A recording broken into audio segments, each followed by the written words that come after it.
సోదరులు గ్రేటర్ విశాఖ ప్రథమ పౌరులు మేయర్ గారు పిల్ల శ్రీనివాస్ గారికి, స్థానిక కార్పొరేటర్ సేనాపతి వసంత శంకర్రావు గారికి, ఈ కార్యక్రమంలో పాల్గొన్న ఎన్డీఏ కూటమి నాయకులు కానీ, కార్యకర్తలు కానీ, స్థానిక నేతలు కానీ అందరికీ పేరు పేరున నా నమస్కారాలు తెలియజేస్తా ఉన్నా. మీరు గతంలో చూశారు, గత ప్రభుత్వంలో జరిగిన అభివృద్ధి ఏమిటి, ఈ సంవత్సరాల కాలంలో ఈ ఎన్డీఏ కూటమి వచ్చిన తర్వాత జరుగుతున్న పనులు ఏమిటి మేము చెప్పక్కర్లా. ఆ వ్యత్యాసం అనేది మీరే మాకు చెప్తా ఉన్నారు. వచ్చి చాలా ఆనందంగా ఒక మంచి పని చేస్తే ఉండే తృప్తి ఎలా ఉంటుందో మేము దాన్ని ఆస్వాదిస్తూ ఉన్నాం. ముఖ్యంగా ఎప్పుడైతే మేము మా ప్రాంతవాసి పేలా శ్రీనివాస్ గారిని మేయర్ చేసుకున్నామో, దాని తర్వాత ఇంకా స్పీడ్ అందుకున్నాయి మా అభివృద్ధి కార్యక్రమాలు. మనస్ఫూర్తిగా సోదరుడికి ధన్యవాదాలు తెలియజేస్తా ఉన్నా. మా కార్పొరేటర్లు కూడా, మా వసంత శంకర్రావు కూడా చాలా కలిసి పని పట్ల ఏదన్నా పట్టుకుంటే వదలరు.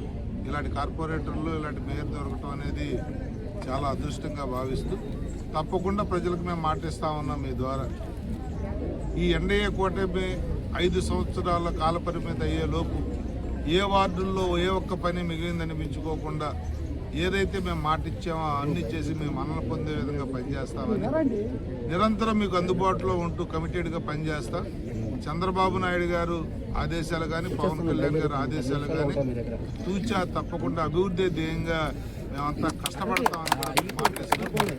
మరి 6 కోట్లు అంటే అది చిన్న విషయం కాదు. ఒక వార్డులో 6 కోట్లు ఒకేసారి చేసుకోవటం అనేది గతంలో ఎప్పుడైనా మీరు చూసారా అని కూడా నేను అడుగుతా ఉన్నాను. గత ప్రభుత్వం కనీసం వాళ్ళ కాల పరిమితి పూర్తయ్యే వరకు కూడా 6 కోట్లు ఖర్చు పెట్టాలి 5 సంవత్సరాలు.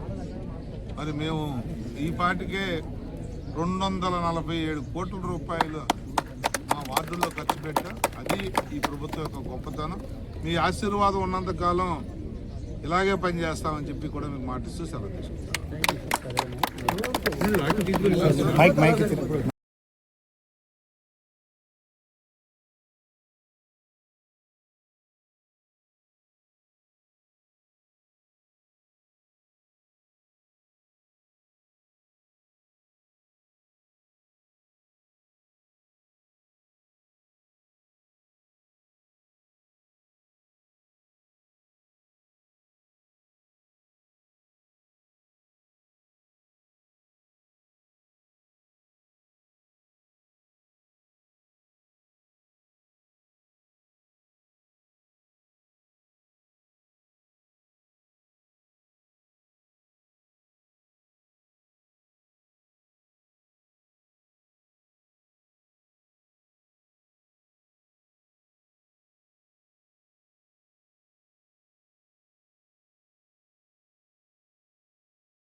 అందరికీ నమస్కారం.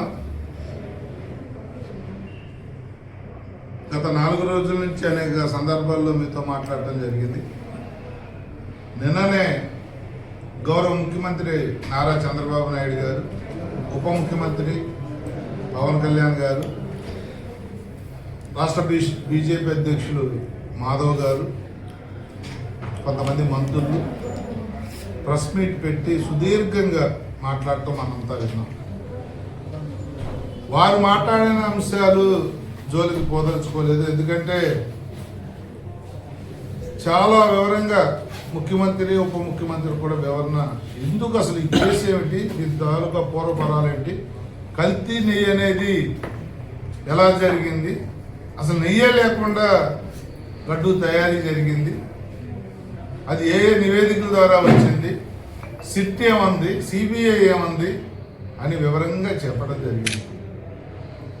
జగన్మోహన్ రెడ్డి డైవర్షన్ పాలిటిక్స్ చేయడంలో సిద్ధహస్తుడు. ఒక ఇష్యూ బయటపడుతుంది, ఆయన కానీ వాళ్ళ మనుషులు కానీ ఫిక్స్ అవ్వబోతా ఉన్నారు, జైలుకి వెళ్ళే సందర్భం వస్తూ ఉంది అనగానే ఏదో ఒక ఇష్యూని తీసుకొచ్చి ఆ ఇష్యూ ద్వారా అరాచకాలు చేసి రాష్ట్రంలో అరాచకం సృష్టించి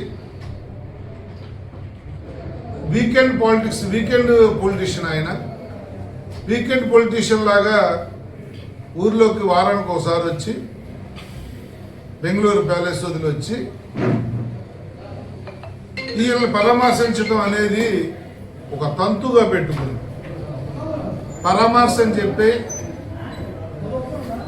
అరగంట జర్నీ చేసే ప్రయాణాన్ని 6 గంటలు జర్నీ చేస్తూ పబ్లిక్ ఇన్కన్వీనియన్స్ చేయిస్తూ పోలీసు కోర్టు ఇచ్చిన ఆదేశాలను తొంగలో తొక్కి నీచమైన రాజకీయాలు చేయటం అనేది జగన్మోహన్ రెడ్డికి పరిపాటి.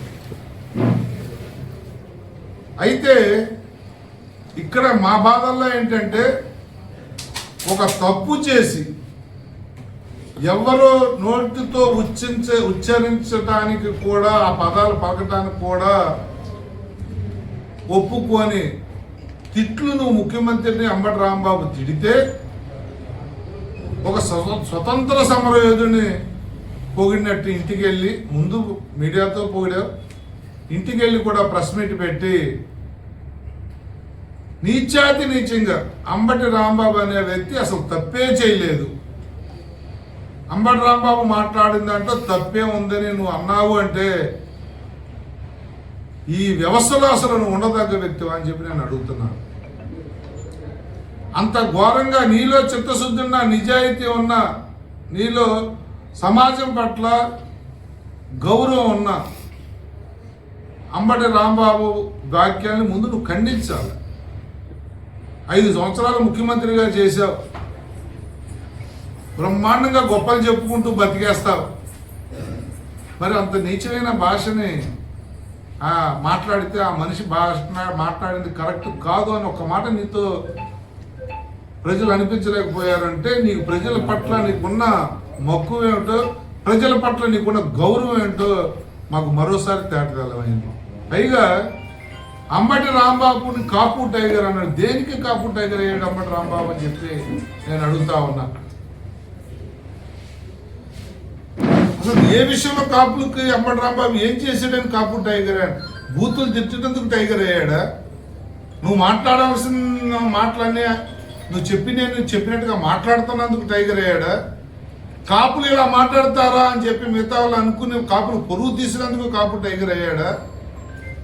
ఆయన నియోజకవర్గంలో ఒక కాంపన్సేషన్ వచ్చిన మైనర్ బాలుడి విషయంలో కాంపన్సేషన్ వస్తే దాంట్లో వాటా తీసుకున్నందుకు టైగర్ అయ్యాడా? లేకపోతే అసలు కాపులను ఆయన ఉద్ధరించింది దేనికి, ఏంటి చేశాడో ఒక 2 మాటలు నువ్వు ఒకసారి చెప్పాలి జగన్మోహన్ రెడ్డి గారు అని చెప్పి అడుగుతా ఉన్నా. కాపులు పొరుగు తీసి ఇలాంటి మాటలు మాట్లాడిన వాడు కాపు టైగర్ అని చెప్పి నువ్వు అన్నావు అంటే అసలు నీ మానసిక పరిస్థితి ఎలా ఉందో మాకు అర్థం కావట్లేదు. అదే కాకుండా చాలా నీ పేపర్లో కానీ, నీ టీవీలో కానీ, నీ సోషల్ మీడియాలో కానీ, నీ మనుషులు పెట్టే గ్రూపుల్లో కానీ కాపులకు ఏదో అన్యాయం జరిగిపోయింది అంబటి రాంబాబుని అరెస్ట్ చేయటం వల్ల అని మీ వాళ్ళు మాట్లాడుతూ ఉన్నారంటే అసలు నీ నీచమైన రాజకీయానికి ఇది పరాకాష్ట కాదా అని చెప్పి అడుగుతా ఉన్నాను. తప్పు చేసిన వాడిని కోర్టు ద్వారా శిక్షిస్తే, కోర్టు పనిష్మెంట్ ఇచ్చి రిమాండ్ పంపిస్తే, పోలీసు డ్యూటీ చేస్తే, కోర్టు ఒక నిర్ణయం తీసుకుంటే దాన్ని మాకంట కట్టి తప్పు మాట్లాడిన వాడు కాపు జాతిలో ఉన్నాడు అని చెప్పి మేము సిగ్గుపడుతుంటే ఆ వ్యక్తిని తీసుకొచ్చి నువ్వు టైగర్ అని చెప్పి, పులి అని చెప్పి, దేశోద్ధారకుడు అని చెప్పి మాట్లాడుతూ ఉన్నావంటే ఇది ఎంత నీచం అని చెప్పి నేను అడుగుతా ఉన్నా. కాపుల్లో నీకు ఎన్నో మంచి కార్యక్రమాలు చేసిన మహానుభావులు ఎంతో మంది ఉన్నారు, వాళ్ళు ఎవరు గుర్తు రాలా నీకు. ఒక్క రాంబాబు నీకు ఎలా టైగర్ అయ్యాడో ఈ రోజుకి మాకు అర్థం కావట్లేదు. జగన్మోహన్ రెడ్డి, నీలో చిత్తశుద్ధి ఉంటే, నీలో దమ్ము ధైర్యం ఉంటే మేము ఛాలెంజ్ ఇస్తుతా ఉన్నాం. కల్తీ లడ్డు వ్యవహారం మీద కానీ, అంబటి రాంబాబు మాట్లాడిన దాని మీద కానీ నిజంగా నువ్వు సమర్థించుకుంటే నువ్వు అసెంబ్లీకి రావాలి. నీ 11 మంది అసెంబ్లీకి రావాలి. రేపు 11వ తారీఖున స్టార్ట్ అయ్యే అసెంబ్లీలో అక్కడికి వచ్చి ప్రజలను మెప్పించే విధంగా సమర్థించి నువ్వు మాట్లాడి ప్రజల మన్నలను పొందాలి తప్ప నువ్వు బయట ట్రాఫిక్ జామ్ చేస్తూ పరామర్శకని వెళ్ళి రెచ్చగొట్టే మాటలు మాట్లాడి ఈ వీకెండ్ పాలిటిక్స్, డైవర్షన్ పాలిటిక్స్ చేయొద్దు జగన్మోహన్ రెడ్డి అని చెప్పి వెతో పలుకుతా ఉన్నాం. మీకు మళ్ళీ మేము ఛాలెంజ్ ఇస్తుతా ఉన్నాం.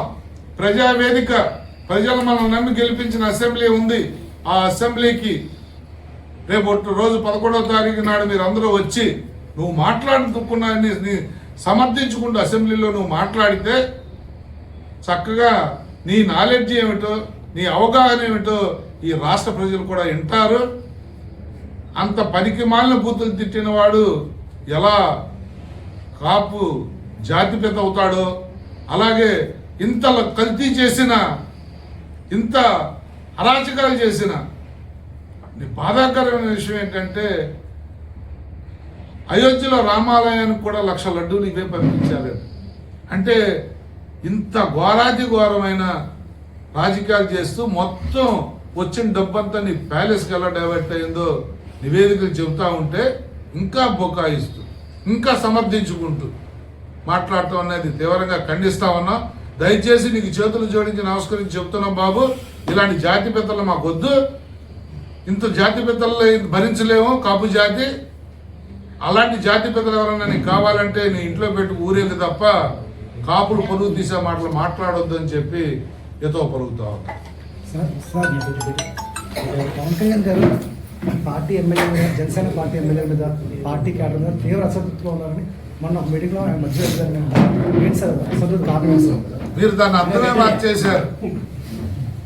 పార్టీ క్యాడర్ మీద, లీడర్ మీద అసంతృప్తితో ఉండటం కాదు, పార్టీ అధ్యక్షులు వారికి ఎప్పుడు కూడా విధి విధానాలు మేము ఎలా వెళ్ళాలా, ఎలా నడుచుకోవాలా అనేది చెప్పటం అనేది పవన్ కళ్యాణ్ గారు ఒక్కలే మీటింగ్ పెట్టి చెప్పలే.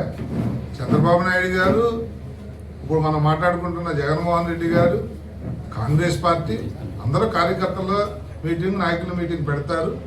ప్రజెంట్ ఇష్యూస్ మీద మాట్లాడటం మీద కానీ మన స్టాండ్ ఏంటి, మన పార్టీ స్టాండ్ ఏమిటి అనేది చెప్పటం అనేది రాష్ట్ర అధ్యక్షులకు వారి బాధ్యత. అదే వారు చేశారు.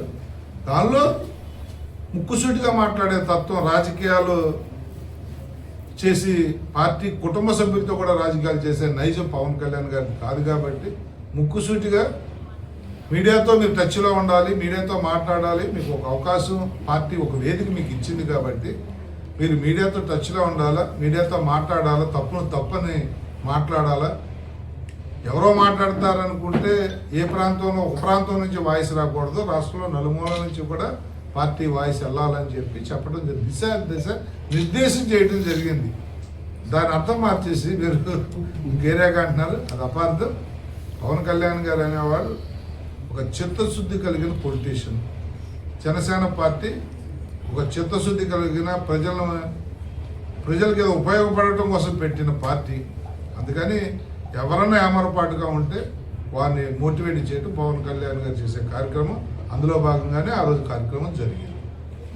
ఓకే, ఎంపీ గారిని కూడా గట్టిగా ఇచ్చారు. అంటే మీరు ఫారెన్లో ఉంటున్నారు ఎక్కువగా, మీరు ఫారెన్లో కదా ఇక్కడ ఒక విషయం మీరు గమనించాలి. పవన్ కళ్యాణ్ గారు కొంతమంది ఎంపీలను చేసినా, మాలాటోని కొంతమందిని ఎమ్మెల్యేలను చేసినా మా మీద పూర్తి నమ్మకం విశ్వాసంతో చేసిన మాట వాస్తవం. ఆ నమ్మకానికి తగ్గట్టు మేము పనిచేయాల్సిన బాధ్యత మా మీద ఉంది. ఒకవేళ ఎక్కడన్నా ఆ నమ్మకానికి తగ్గంతలో మేము స్కోర్ చేయలేకపోతే అడిగే హక్కు, మమ్మల్ని మందలించే హక్కు మా నాయకుడికి ఉంది. అది ఏ పార్టీలోనే జరిగే ప్రక్రియ, అదే జరిగింది. ఇక్కడ స్పెషల్గా ఏం జరగదు. Thank you.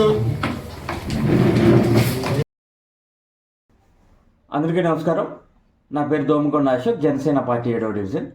తిరుమల లడ్డు కల్తీ అయిందని చెప్పి సిట్ నివేదికలో తేలింది.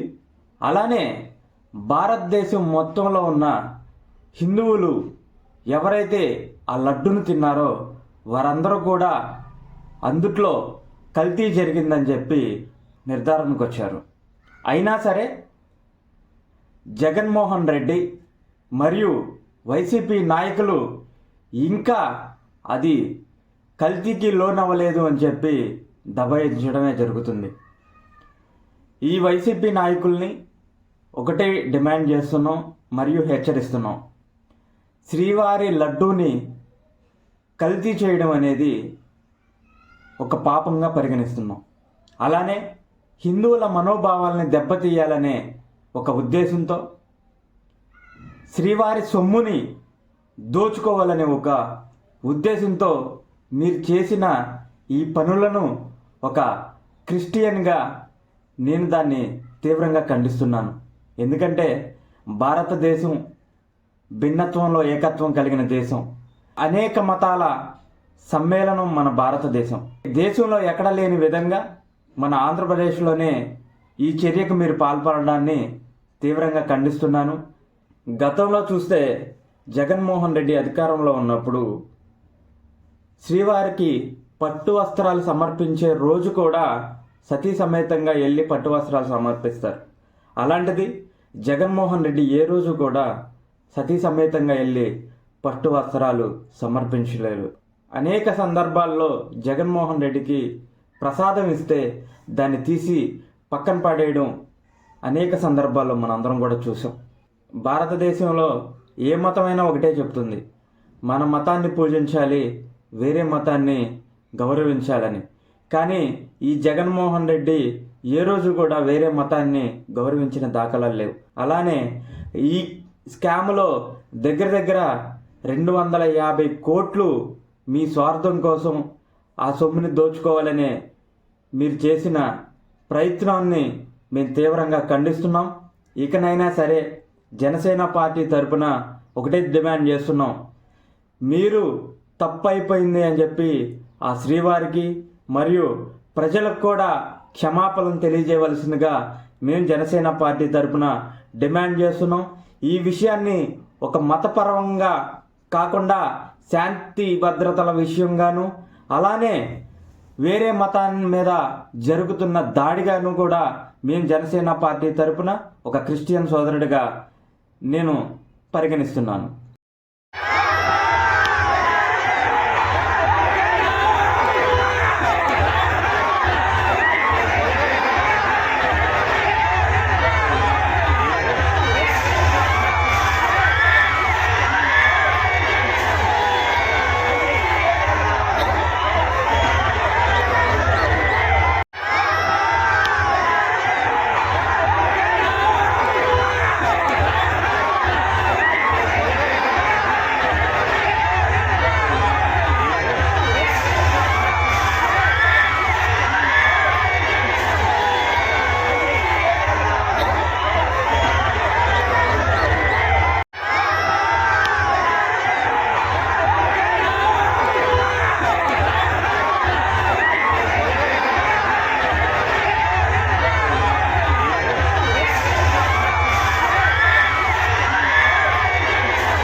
జోగి రమేష్ ఇల్లు చూసినాం, ఏకంగా యాసిడ్ బాటిల్స్ తో, పెట్రోల్ బాంబులతో, యాసిడ్ బాటిల్స్ కూడా, ఇన్ఫాక్ట్ బండ ఉప్పింది, గోడ చూస్తే యాసిడ్ మరకలతో గోడ అంతా ఇదైంది, పెట్రోల్ బాంబులతో డోర్ కూడా కాలిపోయి మొత్తం అంతా కూడా చిన్నాభిన్నమైపోయిన పరిస్థితి. అక్కడే ఎలక్ట్రికల్ ఫ్యాన్ రెగ్యులేటర్ స్విచెస్ అన్ని కూడా ఉన్నాయి. ఆ లైట్లు అంటుకొని ఉంటే, ఆ డోర్లు కాలి ఉంటే, ఇంట్లో కూడా వుడెన్ ఫర్నిచర్ మొత్తం కర్టన్స్ అన్ని ఉన్నాయి. ఇంట్లో రమేష్ వాళ్ళ నాన్న ఒక్కడే ఉన్నాడు, లేయలేని పరిస్థితి, నడవలేని పరిస్థితిలో ఉన్న వ్యక్తి ఇంట్లో ఉన్నాడు. ఇది హత్యాయత్నం కాదా అని అడుగుతా ఉన్నా నేను. ఇది చేయడం ధర్మమేనా అని అడుగుతా ఉన్నా. కేవలం బీసీ నాయకుడిగా ఎదుగుతా ఉన్నాడు అని, బీసీ నాయకుడిగా వాయిస్ ఉంది అని, ఆ బీసీ నాయకుని వాయిస్ ను అనగదొక్కాలి అని చెప్పి దుర్మార్గపు ఆలోచనలు చేయడం ఎంత మటుకు ధర్మం అని అడుగుతా ఉన్నా.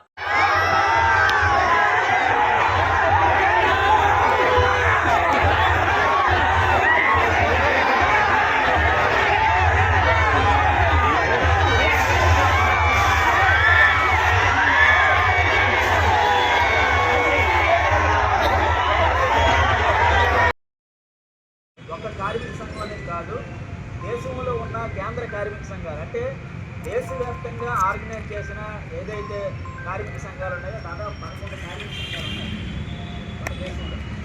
ఈ దేశంలో ఈ కార్మిక సంఘాలు 11తో పాటు రైతు సంఘాలు, అంటే వ్యవసాయ కూలీలు, అలాగే రైతు సంఘాలు కూడా దేశవ్యాప్తంగా 520 సంఘాలు ఉన్నాయి. ఈ 520 సంఘాలు, ఈ 11 సంఘాలు కలిపి మొత్తం 7 మోడీ ప్రభుత్వ విధానాల మీద యుద్ధం అనేది ప్రకటించడం అనేది జరుగుతుంది. అంటే రేపు 12వ తారీఖున అంత పగడబందిగా మల్లాడి కార్మికులందరూ కూడా దేశంలోనే దాదాపు 50 కోట్లు ఉన్నారు. మన సంఖ్య తక్కువ కాదు, కానీ మనతో ఓట్లు వేయించుకొని గెలిచిన పెద్ద మనుషులందరూ కూడా ఎవరికి సేవ చేస్తున్నారంటే, ఈరోజు కార్పొరేట్ ఎవరైతే వ్యవస్థ ఉన్నదో వారు ధనవంతులకు కానీ, పారిశ్రామికవేత్తలు కానీ, కోటీశ్వరులందరికీ కూడా సేవ అనేది ఈరోజు ప్రభుత్వాలు చేస్తున్నాయి. కానీ మనలోటానికి దాదాపు మోడీ గారు ఎక్కిన టైంలో అప్పటి నుంచి కూడా మనకి ఇందులోనే మన మోడీ గారు ఎక్కడి ముందుకు ఏమని ప్రారంభించారంటే, దేశంలో ఉన్న ప్రతి అసంఘటిత కార్మికుడు కుటుంబం అకౌంట్లో 15 లక్షల రూపాయలు అనేది నేను వేస్తాననేసి ముందు వాగ్దానం చేశాడు. అంటే నల్ల డబ్బు అనేది మూలుగుతుంది, కోటాను కోట్లు అనేది మూలుగుతుంది. ఆ డబ్బులు అనేది విదేశాల నుంచి తీసుకొని వచ్చి ఈ దేశంలో ఉన్న పేదలు ఎవరైతే ఉన్నారో, అసంఘటిత కార్మికులు ఉన్నారో, ఎవరైతే కనీస తినడానికి కూడా తినలేని ఎవరైతే ఉన్నారో, బతుకుతున్నారో అలాంటి వాళ్ళందరికీ 15 లక్షల రూపాయలు వేస్తానని అన్నారు. మనం ఆశపడ్డాము, మన అమ్మాయి అందరికీ మంచి రోజులు వచ్చాయేమో అనేసి అనుకున్నాం. 15 పైసలు కూడా వేయలే. కానీ అందరికీ కూడా అకౌంట్లు మాత్రం తీసుకోమన్నారు. అన్ని బ్యాంకులకు కూడా ఇన్ఫర్మేషన్ ఇచ్చాడు, మీరు వెళ్ళి బ్యాంకులోకి వెళ్ళి మీరే అకౌంట్ తీసుకోండి, 15 లక్షలు నేను వేస్తాను అనేసి ఈరోజు మోడీ గారు ఆ రోజు చెప్పారు. కానీ ఒక కార్మిక సంఘం అనేది కాదు, దేశంలో ఉన్న కేంద్ర కార్మిక సంఘాలు, అంటే దేశవ్యాప్తంగా ఆర్గనైజ్ చేసిన ఏదైతే కార్మిక సంఘాలు ఉన్నాయో దాదాపు 11 కార్మిక సంఘాలు ఉన్నాయి మన దేశంలో.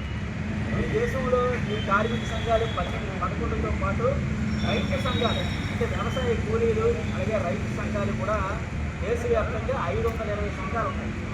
ఈ 520 సంఘాలు, ఈ 11 సంఘాలు కలిపి మొత్తం 7 మోడీ ప్రభుత్వ విధానాల మీద యుద్ధం అనేది ప్రకటించడం అనేది జరుగుతుంది. అంటే రేపు 12వ తారీఖున అంత పగడబందిగా మల్లాడి కార్మికులందరూ కూడా దేశంలోనే దాదాపు 50 కోట్లు ఉన్నారు. మన సంఖ్య తక్కువ కాదు, కానీ మనతో ఓట్లు వేయించుకొని గెలిచిన పెద్ద మనుషులందరూ కూడా ఎవరికి సేవ చేస్తున్నారంటే, ఈరోజు కార్పొరేట్ ఎవరైతే వ్యవస్థ ఉన్నదో వారు ధనవంతులకు కానీ, పారిశ్రామికవేత్తలు కానీ, కోటీశ్వరులందరికీ కూడా సేవ అనేది ఈరోజు ప్రభుత్వాలు చేస్తున్నాయి. కానీ మనలోటానికి దాదాపు మోడీ గారు ఎక్కిన టైంలో అప్పటి నుంచి కూడా మనకి ఇందులోనే మన మోడీ గారు ఎక్కడి ముందుకు ఏమని ప్రారంభించారంటే, దేశంలో ఉన్న ప్రతి అసంఘటిత కార్మికుడు కుటుంబం అకౌంట్లో 15 లక్షల రూపాయలు అనేది నేను వేస్తాననేసి ముందు వాగ్దానం చేశాడు. అంటే నల్ల డబ్బు అనేది మూలుగుతుంది, కోటాను కోట్లు అనేది మూలుగుతుంది. ఆ డబ్బులు అనేది విదేశాల నుంచి తీసుకొని వచ్చి ఈ దేశంలో ఉన్న పేదలు ఎవరైతే ఉన్నారో, అసంఘటిత కార్మికులు ఉన్నారో, ఎవరైతే కనీస తినడానికి కూడా తినలేని ఎవరైతే ఉన్నారో, బతుకుతున్నారో అలాంటి వాళ్ళందరికీ 15 లక్షల రూపాయలు వేస్తానని అన్నారు. మనం ఆశపడ్డాము, మన అమ్మాయి అందరికీ మంచి రోజులు వచ్చాయేమో అనేసి అనుకున్నాం. 15 పైసలు కూడా వేయలే. కానీ అందరికీ కూడా అకౌంట్లు మాత్రం తీసుకోమన్నారు. అన్ని బ్యాంకులకు కూడా ఇన్ఫర్మేషన్ ఇచ్చాడు, మీరు వెళ్ళి బ్యాంకులోకి వెళ్ళి మీరే అకౌంట్ తీసుకోండి, 15 లక్షలు నేను వేస్తాను అనేసి ఈరోజు మోడీ గారు ఆ రోజు చెప్పారు. కానీ ఒక కార్మిక సంఘం అనేది కాదు, దేశంలో ఉన్న కేంద్ర కార్మిక సంఘాలు అంటే దేశవ్యాప్తంగా ఆర్గనైజ్ చేసిన ఏదైతే కార్మిక సంఘాలు ఉన్నాయో దాదాపు 11 కార్మిక సంఘాలు ఉన్నాయి మన దేశంలో. ఈ దేశంలో ఈ కార్మిక సంఘాలు 11తో పాటు రైతు సంఘాలు అంటే వ్యవసాయ కూలీలు అలాగే రైతు సంఘాలు కూడా దేశవ్యాప్తంగా 520 సంఘాలు ఉన్నాయి. ఈ 520 సంఘాలు ఈ 11 సంఘాలు కలిపి మొత్తం 7 మోడీ ప్రభుత్వ విధానాల మీద ఒక యుద్ధం అనేది ప్రకటించడం అనేది జరుగుతుంది. అంటే రేపు 12వ తారీఖున అంత పగడబందిగా మల్లాడి కార్మికులు అందరూ కూడా దేశంలోనే దాదాపు 50 కోట్లు ఉన్నారు. మన సంఖ్య తక్కువ కాదు. కానీ మన చేత ఓట్లు వేయించుకొని గెలిచిన పెద్ద మనుషులందరూ కూడా ఎవరికి సేవ చేస్తున్నారంటే ఈరోజు కార్పొరేట్ ఎవరైతే వ్యవస్థ ఉన్నదో వారి ధనవంతులకు కానీ పారిశ్రామికవేత్తలు కానీ కోటీశ్వరులందరికీ కూడా సేవ అనేది ఈరోజు ప్రభుత్వాలు చేస్తున్నాయి. కానీ మనలోటానికి దాదాపు మోడీ గారు ఎక్కిన టైంలో అప్పటి నుంచి కూడా మనకి ఇందులోనే మన మోడీ గారు ఎక్కడి ముందుకు ఏమని ప్రారంభించారంటే దేశంలో ఉన్న ప్రతి అసంఘటిత కార్మికుడు కుటుంబం అకౌంట్లో 15 లక్షల రూపాయలు అనేది నేను వేస్తాననేసి ముందు వాగ్దానం చేశాడు. అంటే నల్ల డబ్బు అనేది మూలుగుతుంది, కోటాను కోట్లు అనేది మూలుగుతుంది. ఆ డబ్బులు అనేది విదేశాల నుంచి తీసుకొని వచ్చి ఈ దేశంలో ఉన్న పేదలు ఎవరైతే ఉన్నారో అసంఘటిత కార్మికులు ఉన్నారో ఎవరైతే కనీస తినడానికి కూడా తినలేని ఎవరైతే ఉన్నారో బతుకుతున్నారో అలాంటి వాళ్ళందరికీ 15 లక్షల రూపాయలు వేస్తానని అన్నారు. మనమే ఆశపడ్డాము. మన అమ్మాయి అందరికీ మంచి రోజులు వచ్చాయేమో అనేసి అనుకున్నాం. 15 పైసలు కూడా ఎగిలే. కానీ అందరికీ కూడా అకౌంట్లు మాత్రం తీసుకోమన్నారు.